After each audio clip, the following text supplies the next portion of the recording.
Welcome back. So now we are in the class of modern political analysis. In the previous class, we discussed what is the modern political analysis, the syllabus, the introduction we discussed in previous class. In this class, we have to discuss the what is political analysis, the nature, the importance of this paper. First of all, we have to see what is the political analysis. Political analysis can be defined as the various methods, theories, concepts, and approaches employed by a political scientist to summarize and explain various themes, political experience, events, political issues, and phenomena.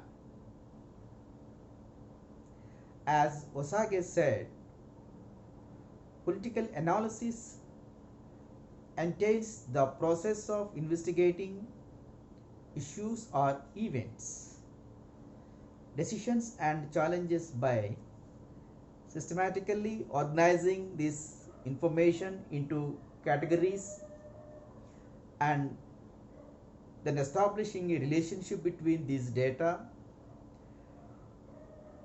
for the basic objective of explanation and subsequently prediction. In political science, the state is the main focus of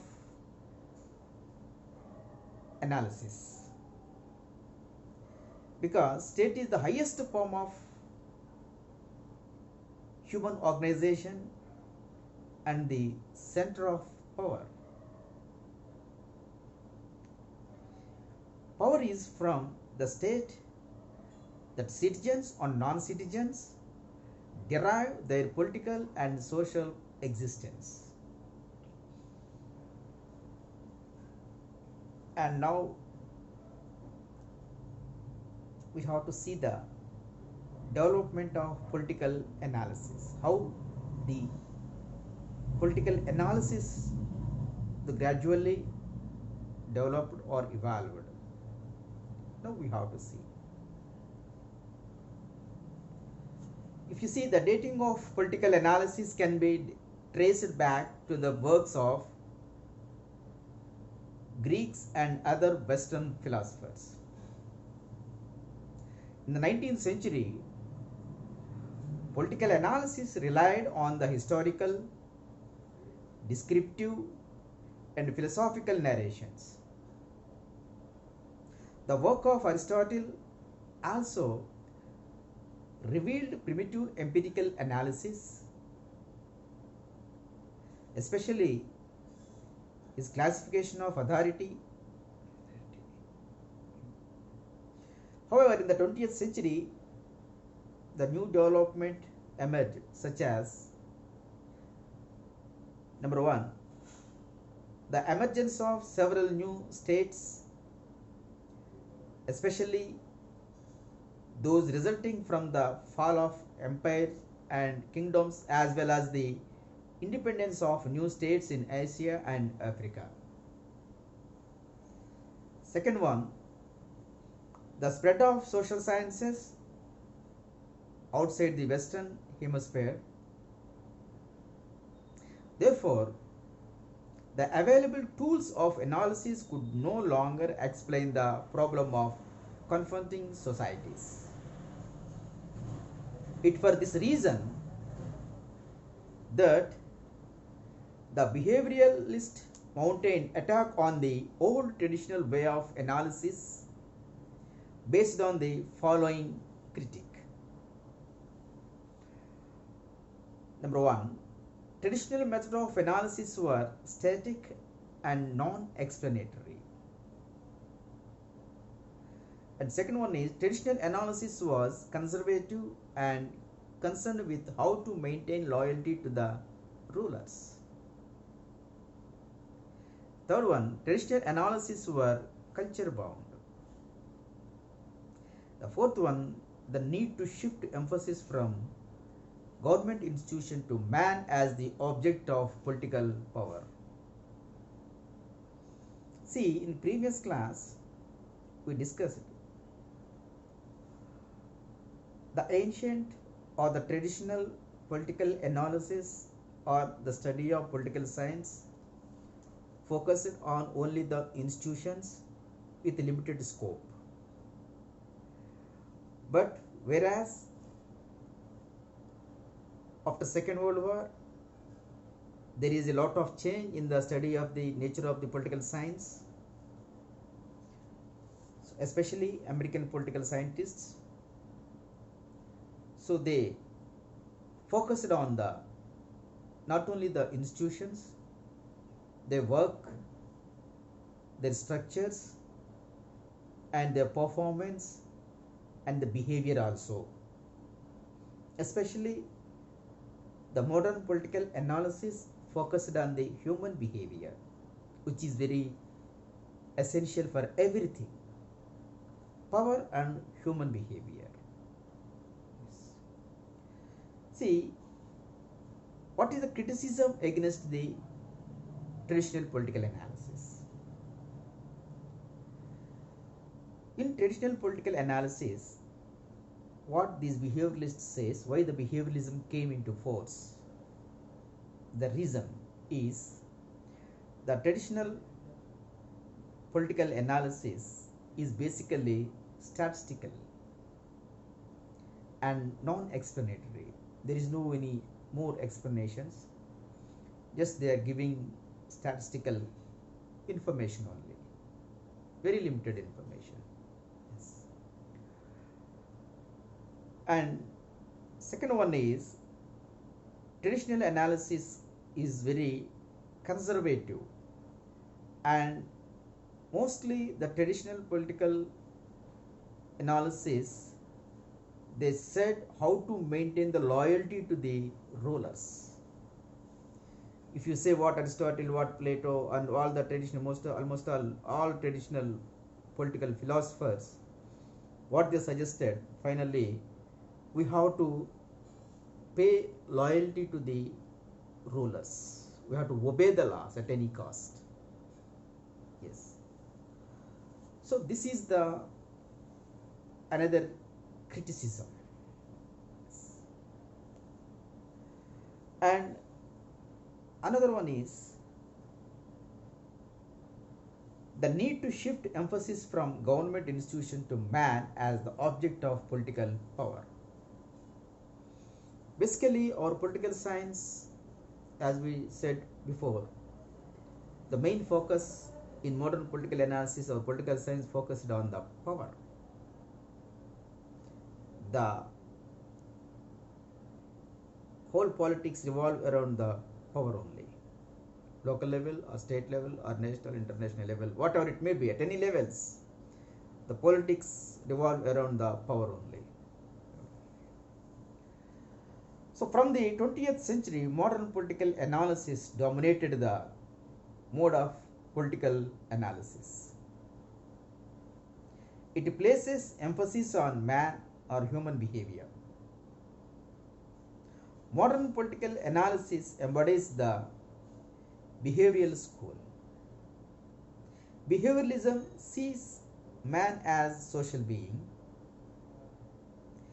It analyzes political behavior using the canons of science by observing patterns and regularities in human behavior with a view to predict them.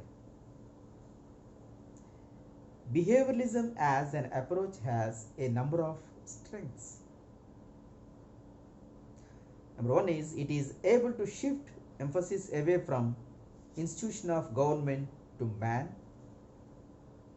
And second one is it is able to place emphasis on human behavior.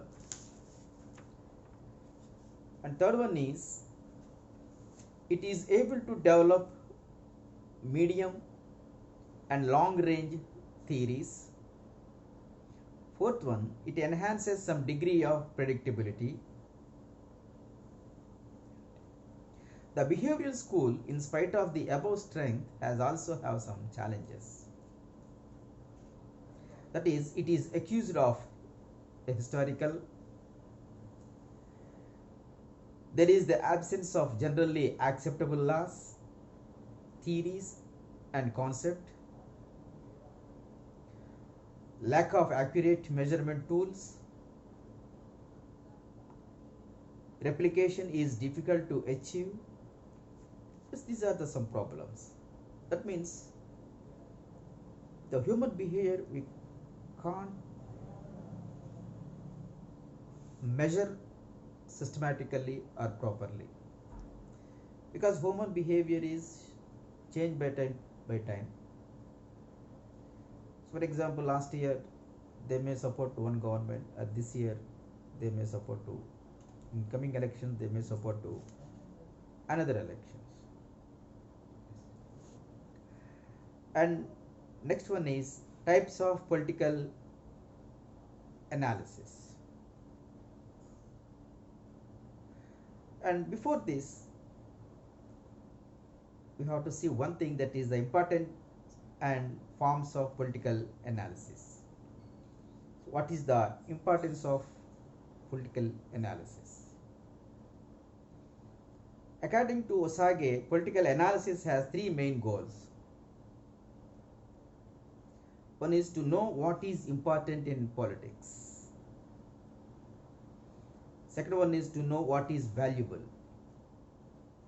And third one is to know what is real or true by systematically subjecting our guesses, impressions, popular belief, even rumors to verification. So these three are the main goals of modern political analysis according to Osage. Types of political analysis. Now we see there are four forms of political analysis. One is normative, second is semantic, third one empirical, and fourth one is policy analysis.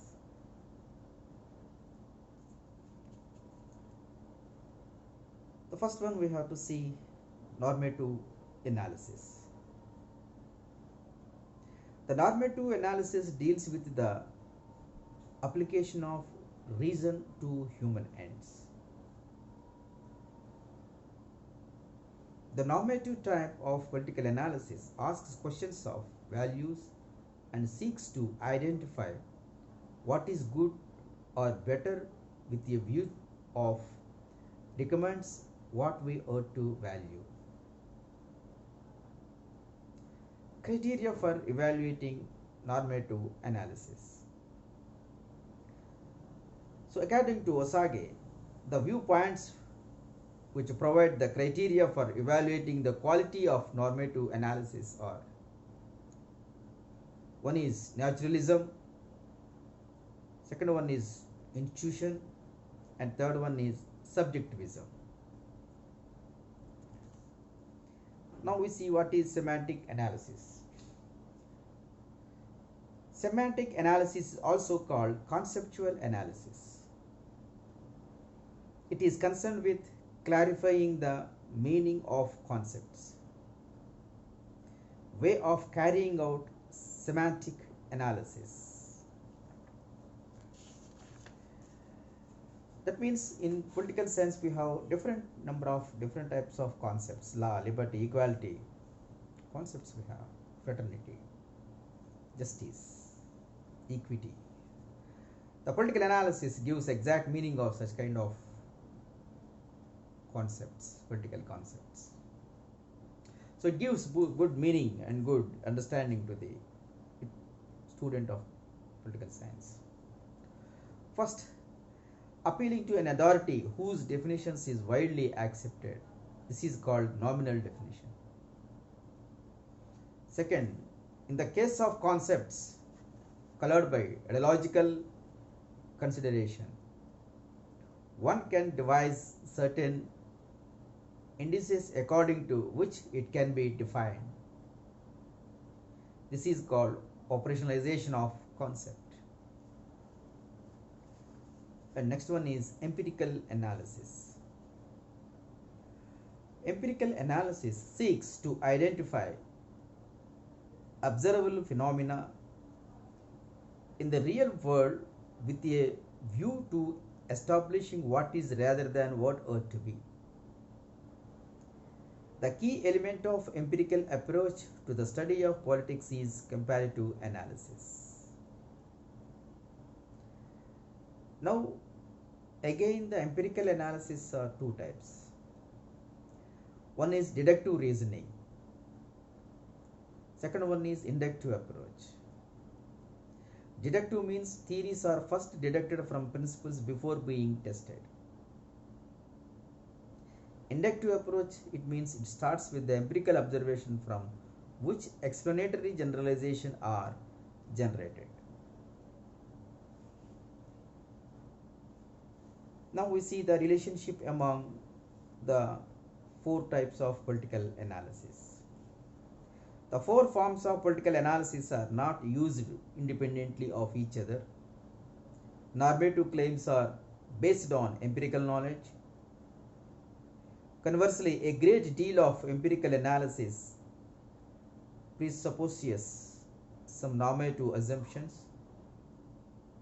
Policy analysis makes use of both normative and empirical analysis.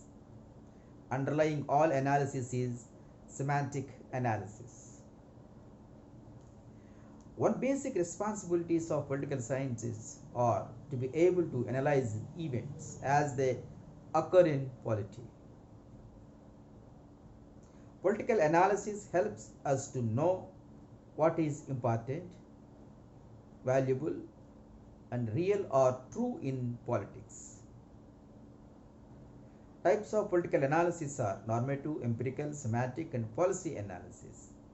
The four types of political analysis are not used independently of each other.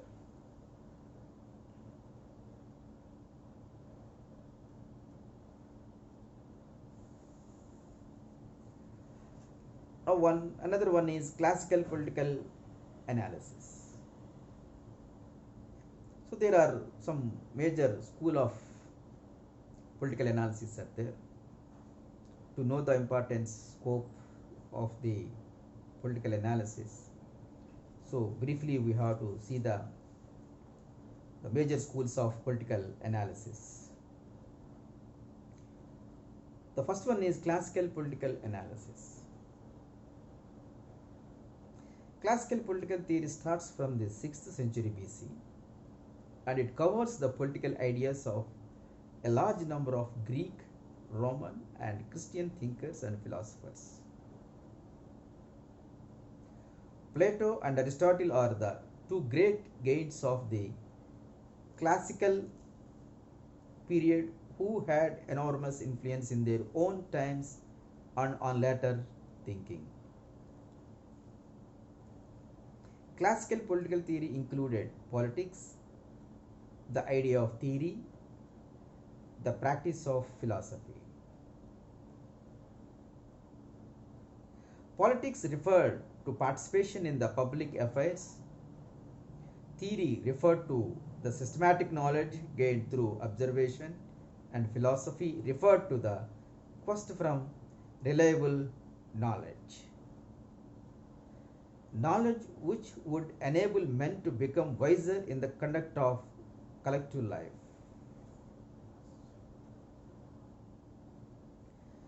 See, once again see here, politics referred to participation in the public affairs. So politics means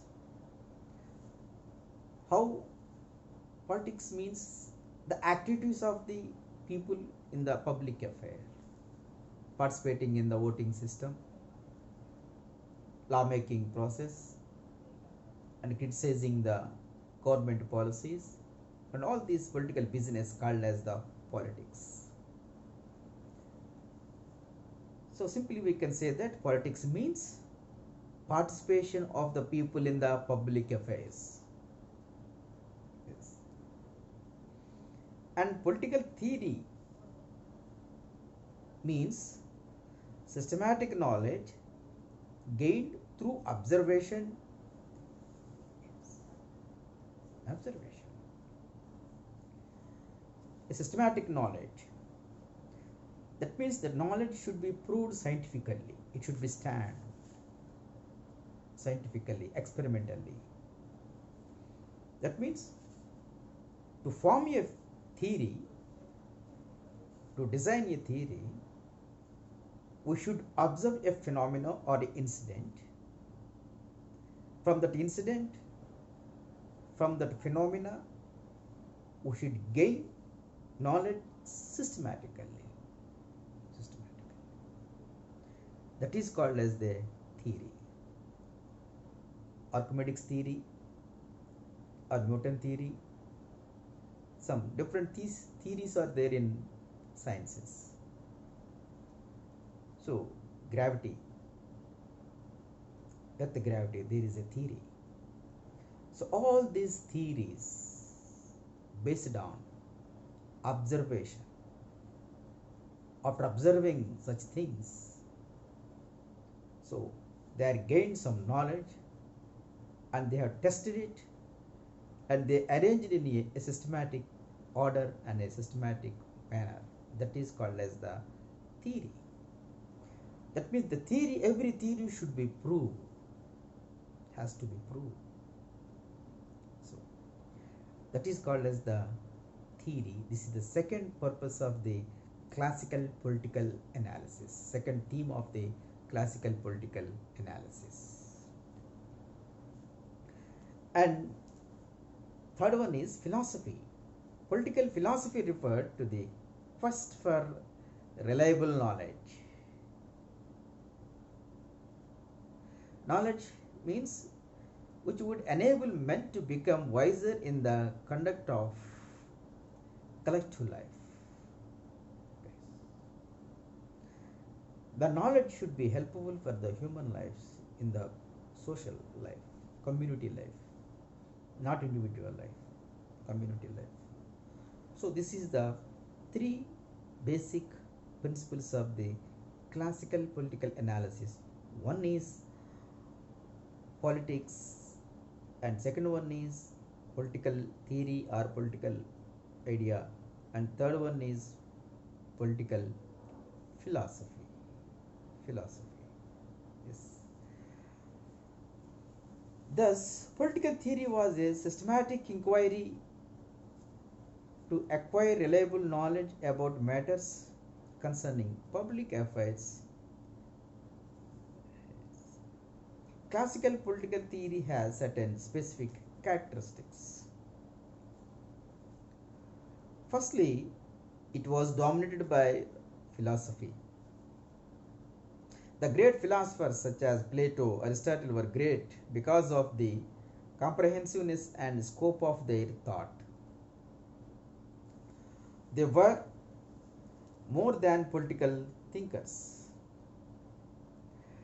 The dimensions of political theory included description, explanation, prescription, and evaluation. Secondly, there was no clear distinction between philosophical, theological, and political issues. Political theory was not an autonomous subject as it is today. Thirdly, political theory was concerned with probing into issues, asking important questions, and serving as a sort of conscience keeper of politics.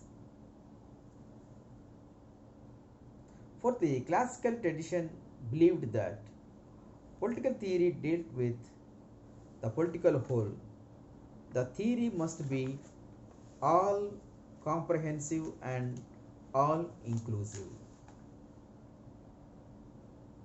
It included ruling, welfare, religious practices, economic problems or relations between the classes, and also beliefs such as God, justice, equality, etc. The quest for an absolutely best form of government was also an important preoccupation of classical political theory. Fifthly, since classical tradition believed in the ultimate good, political good was a part of it.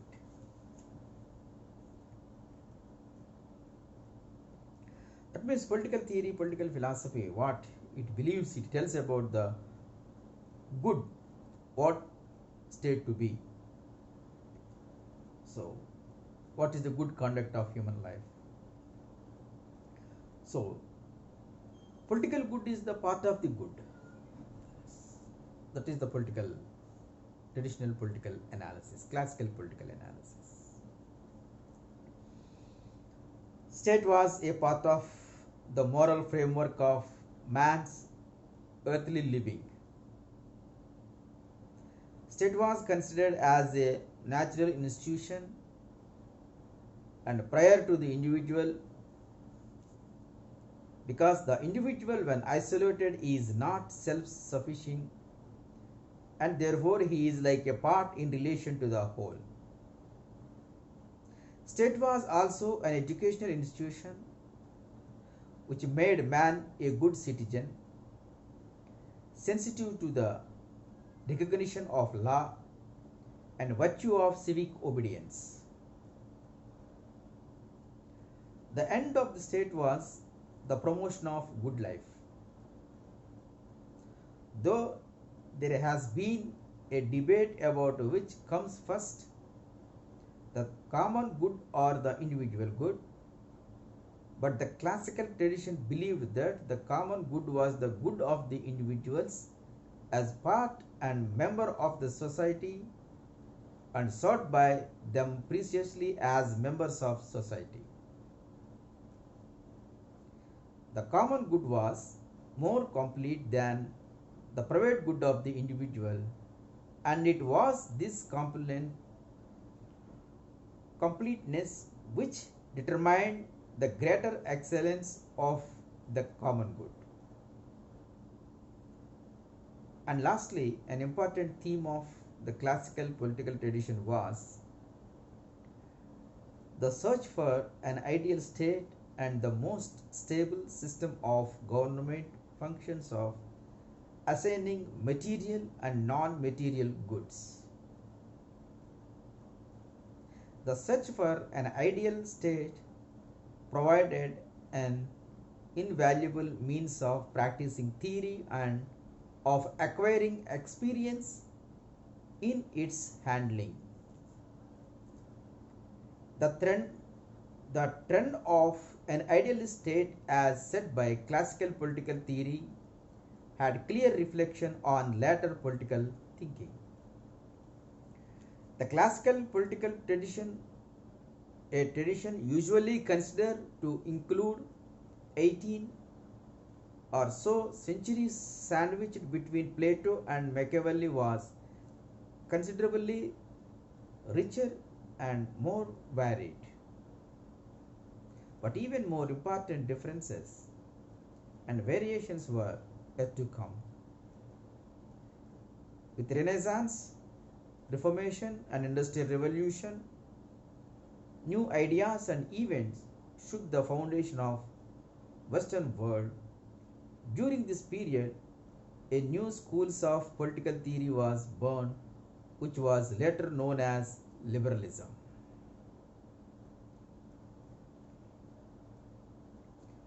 Now the second one is liberal political analysis.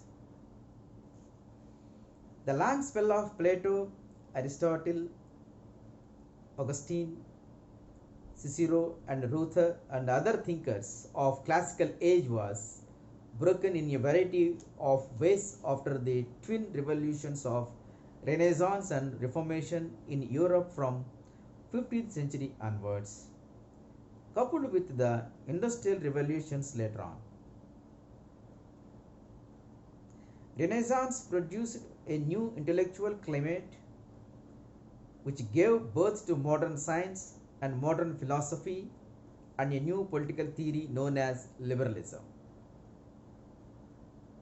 This new political theory found classical expression in the writings of Grotius, Hobbes, Locke, Thomas Jefferson, Thomas Paine, Jeremy Bentham, J.S. Mill, Herbert Spencer, and a host of other writers. Whereas classical political theory considered the moral development of individual and the evolution of the community as coterminous, the liberal political theory developed the concept of sovereign individual. The central theme of this political theory was individualism. It started with the belief in the absolute value of human personality and spiritual equality of all individuals and in the autonomy of individual will. Secondly, it believed in individual freedom in all spheres of life. That means political life, economic life, social life, intellectual, religious, etc. Freedom meant as freedom from all authority that is capable of acting arbitrarily and freedom to act in accordance with the dictates of right reason. Thirdly, it brought in the concept of individual rights, that man is endowed by his creator with certain inalienable rights, commonly known as the natural rights of life, liberty and property. Since man and his rights exist prior to the establishment of state, these cannot be bargained away when the state is established. Fourthly, the new theory declared that state is not a natural institution but comes into existence by mutual consent for the sole purpose of preserving and protecting the individual rights. The relation between state and the individual is contractual, and when the terms of the contract are violated, individuals not only the right but the responsibility to revolt and establish a new government. The state was not a natural institution as claimed by classical political theory, but a machine devised by men for certain specific purposes such as law, order, protection, justice, and preservation of individual rights. The state is useful to man, but he is the master. Social control is best secured by law rather than by command. The law, which was conceived as being the product of individual will and the embodiment of reason. Fifthly and finally, the new political theory dismissed the idea of common good and an organic community. Instead, it gave the idea that government that governs. The least is the best, and the only genuine entity is the individual. Political theory during this period was not searching for an ideal state or a utopia, but was preoccupied with freeing the individual from the social and economic restraints and from the tyrannical and non-representative governments. In this context, it redefined the concept of state, relations between the individual and the state, and developed the concepts of rights, liberty, equality, property, justice, and democracy for the individual. So this is the second school of political analysis, that is the liberal political analysis. So the theme of the liberal political analysis is it gives maximum importance to the individual. Every individual has to be free in all the aspects. The state control is minimized. Very limited state control. So the individual has to enjoy the more freedoms, more liberty, maximum freedom, maximum independence. So this is the main theme of this liberal political analysis. That means liberty, equality, freedom, and everything. The maximum freedom to the individual. State is very essential, but the responsibility of the state is the very limited, just to control the law and order and to provide the security to the individuals. The individual is the center, not the state. So traditional political analysis, they focused on the loyalty to the state. They preferred individual loyalty to the state.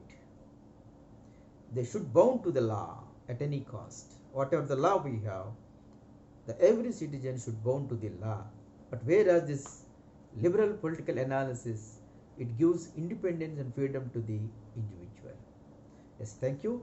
Next class we discuss remaining things. Thank you.